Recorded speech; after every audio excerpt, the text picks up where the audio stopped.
Could you tell us what has been your biggest win in the property sector in investment? What's been one of your kind of standout projects, or you know, something that's worked really, really well? Okay, yeah. Show off. The show off one. Show us about something now.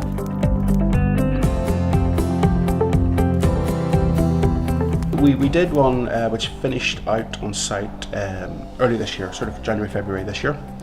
And it's the first one ever in all my career that I've done where the client has had out more than he's put in. This sort of 100% plus out. It's never really happens. Can you explain what that means for anyone that's watching that may not understand that terminology? So a lot of people talk about all money out, and it's really simple. If say you were buying a house and it's 100k, and you spend 50k on it, renovating it, turning it into something, let's say an HMO. Yeah.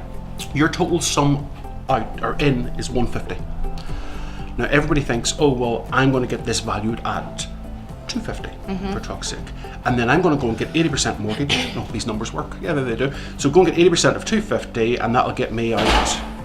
Is that 180, 190, somewhere around there? So they're getting more out than they put in. The thing is, when it actually comes to valuation time, in a lot of occasions, it's valued on bricks and mortar value. So they're going to say, well, you bought this at 80k, and you bought this at 100k, and you spent 50k, so you spent 150k.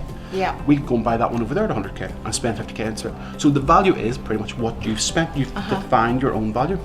So we'll give you 80% of that. So you've left 20% in the deal. I see. Do you understand? So, and a lot of people talk about 100% out, but it is so rare.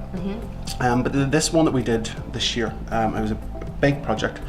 And this is something that a lot of people perhaps don't understand or do understand the difference between what is bricks and mortar value and what is commercial value. And your commercial value is based on your income.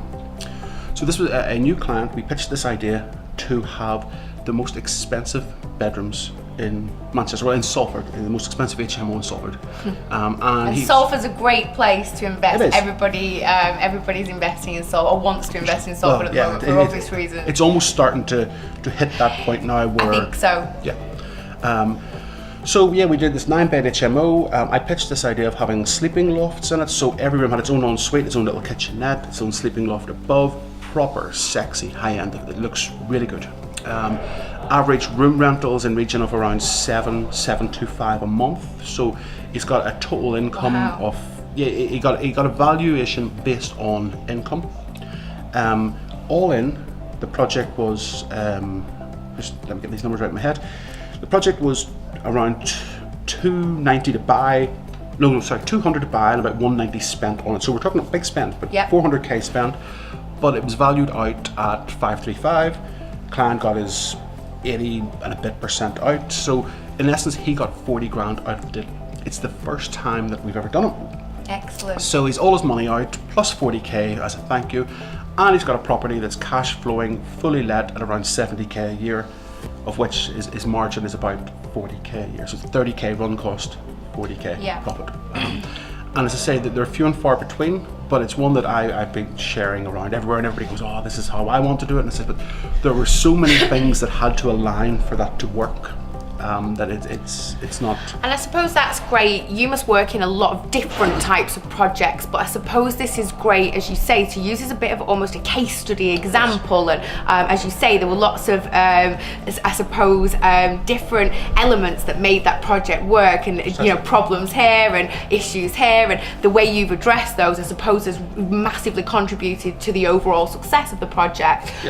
So I'm really interested to learn more about that one, and I think maybe we'll cover that in one of our articles, and we'll have a look at that and share that with viewers to the site. So thanks for that, Grant.